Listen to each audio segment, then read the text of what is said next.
intinya tidak perlu ada panic buying karena supply aman.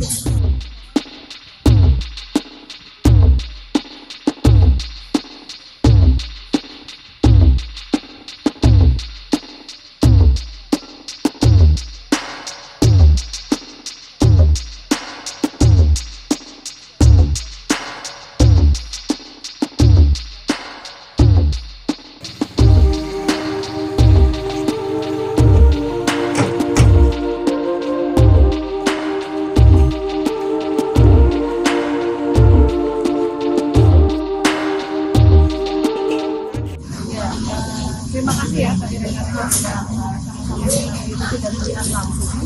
Jadi atas pemberitaan yang ada kemarin sore ini saya melakukan koordinasi secara telepon langsung di command centernya Pertamina untuk melihat bagaimana secara nasional dulu. Jadi kita lihat dari atas dulu, dari overview. Nah dari situ terlihat bahwa supply ini aman. Jadi kalau kita lihat ini secara jumlah saja, hari ini tuh tabung yang sudah terisi LPG 3 kilo itu ada 1.200.000 tabung. Jadi itu sangat aman. Kalau 1 tahun itu 8 juta, ya ini 1.200.000 itu sudah jadi yang kemudian perlu kita cek adalah bagaimana distribusinya dan juga melihat titik-titik yang selama ini di dalam pemberitaan dan informasi itu terjadi. Jadi saya di Bali karena banyak mendapat masukan dari juga DPR, pemerintah daerah, jadi kita datang tadi langsung ke Gianyar. Tadi kita di lokasi pangkalan di Gianyar yang memang cukup besar dan supaya kita aman, supaya kita aman yang harus kita pastikan satu adalah supply itu aman, ada, belum juga masyarakat memerlukan barangnya ada. Yang kedua harganya ini harus sesuai dengan harga yang lebih tinggi. Dua hal ini yang harus kita pastikan. Ini dua pangkalan yang tadi kita lihat, supply itu ada, mereka rata-rata sehari itu ada penjualan sekitar 180 sampai 100 tabung, pengirimannya tiap hari ada. Kenapa kemarin terjadi ada masalah apa? Kemarin sebetulnya kalau kita lihat ini di Bali ini menjelang hari raya Galungan dan Kuningan kebutuhan ini meningkat dan adanya kekhawatiran masyarakat bahwa nanti selama tanggal 2 sampai 12 Galungan Kuningan ada kekhawatiran supply-nya kurang, jadi mereka langsung dorong 3, 4 gitu. Ya tentu kalau itu terjadi supply di lapangan menjadi berkurang. Nah ini saya di sini menyampaikan kepada khususnya masyarakat, jangan khawatir karena supply akan selalu ada. Tadi selain pangkalan kita cek ke agen supply-nya banyak, kita cek sekarang ke SPBD juga ini supply-nya banyak. Jadi dari sisi supply ini aman, sehingga hilang bisa dengan kebutuhan. Karena tiap hari barang kita beli. Itu yang kedua, kalau punya tambahan ada di lokasi-lokasi kita tinggal ini yang tidak ada supply ataupun dijual dengan harga yang lebih mahal, ada kanal laporan call center 135, kita akan lakukan tindak lanjut. Apakah perlu operasi pasar gitu agar masyarakat bisa langsung mendapatkan, dan kedua harganya bisa dengan baik. Jadi ini mohon juga kontribusi ataupun serta dari masyarakat. Yang berikutnya tadi kita datang ternyata ada pengecer yang katanya kosong, padahal itu jaraknya 30 meter dari pangkalan. Jadi pertanyaannya, kalau kita dari pangkalan itu, dari pangkalannya bukan jarang ada 100 tahun. Dan selama ini ternyata bukan dari pangkalan itu juga terjadi, tetapi dari kendaraan yang ngedrop. Itu kan juga menjadi sesuatu yang harusnya peraturan tidak ada. Karena kalau supply chain-nya sudah dari agen ke pangkalan, ini yang harus kita lakukan juga. Sehingga masyarakat melihat mengetahui adanya suatu penyimpangan. Penyimpangan itu adalah, ini kan jelas ya, ada di tabungnya khusus untuk masyarakat miskin. Jadi ya ini pemakaian masyarakat miskin. Jadi kita melihat ada penggunaan atau pembelian yang tidak ada kebutuhannya, orang mampu membeli atau untuk kebutuhan komersial gitu, dilakukan juga misalnya sebaliknya. Ya agar betul-betul LPG subsidi ini memang dinikmati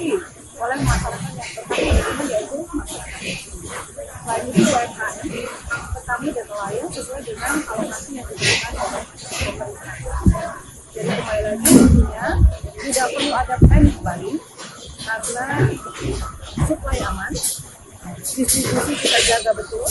Saya dari sini juga dari Bali akan datang juga ke langsung ke lokasi-lokasi daerah-daerah yang masih ada isu untuk memastikan bahwa tidak ada. Jadi di Bali kita sudah cek ujiannya, kita cek di Denpasar yang kemarin ada masalah. Dan ini alhamdulillah sudah tidak ada masalah. Jadi untuk kandungan kuningan aman Bu ya?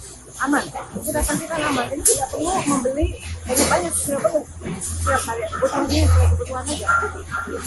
Kalau saat ini Pertamina masih nyalir apa Bu penyebab dari sebuah kelangkaan? Sementara kalau distribusi juga sudah lancar, kemudian penyiapan juga lancar. Ya, sebetulnya kalau dilihat karena memang ada kebutuhan yang meningkat di dalam hari raya. Kemarin juga kita lihat, di daerah Sulawesi ada peningkatan, ternyata banyak yang membuat acara syukuran untuk haji, gitu. Jadi ini seasonal.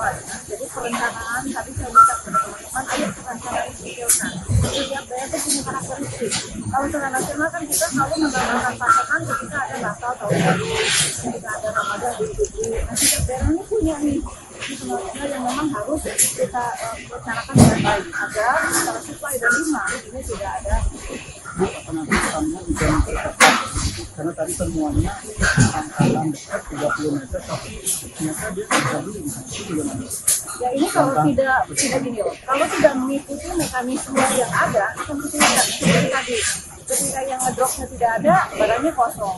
Jadi memang udah di secara sistem ya pengecer itu ambil dari pasar dan harganya juga sudah jelas ada peraturannya di Angkatan dekat 30 meter tapi ternyata dia tidak beli itu gimana?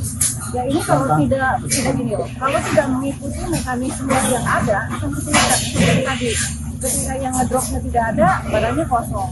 Jadi memang udah di secara sistem ya pengecer itu ambil dari pasar dan harganya juga sudah jelas ada peraturannya di peraturan gubernur setiap daerah itu ada di Bali ini kan 18 juta. Jadi artinya itulah yang harus diikuti agar apa? Agar ada jaminan supply, agar ada jaminan harga dan lain-lain. Nanti kita lihat kita ada konser ataupun pangkalan ataupun agen yang menjual tidak sesuai dengan kebutuhannya ataupun harga di luar di atas dari HED, ya tentu akan kita tindak.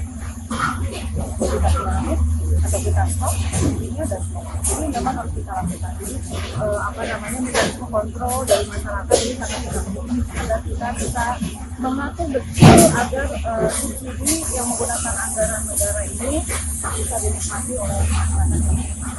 Bu, secara nasional sudah berapa konsumen yang mendaftar menggunakan PTP untuk subsidi ini? Ya, jadi kita ini sentralnya per pangkalan ya. Di seluruh Indonesia itu ada 237.500 pangkalan. Ini sudah hampir setengahnya yang sudah melakukan registrasi. Di Bali ini sudah 94%. Jadi termasuk yang tertinggi. Gitu ya. Nah kita harapkan dengan telah registrasi ini akan memudahkan juga bagi masyarakat untuk beli dan memudahkan kita untuk mempertanggungjawabkan kepada negara. Karena ini kan dia audit juga. Sehingga kita bisa mempertanggungjawabkan subsidi ini siapa yang menerima. Jadi itu untuk membantu kita juga ya, agar semuanya menjadi 50% dari 230 juta 200 penduduk. bukan penduduk 230 juta 500 pangkalan ya, karena kita kan sentralnya per pangkalan gitu. Apanya? Kan namanya sidak, udah dikasih tahu.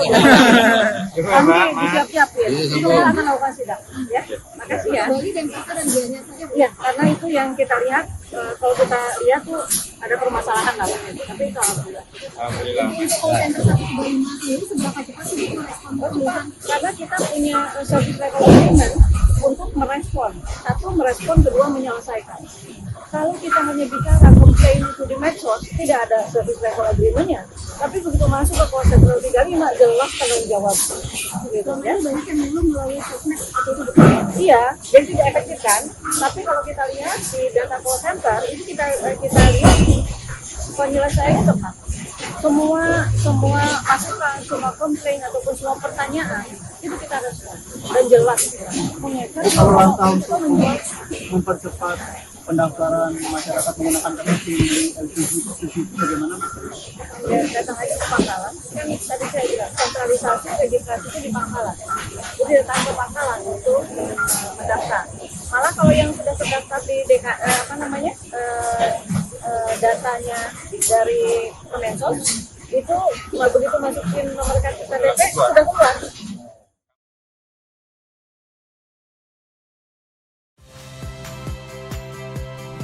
Saya Agin Fridianto.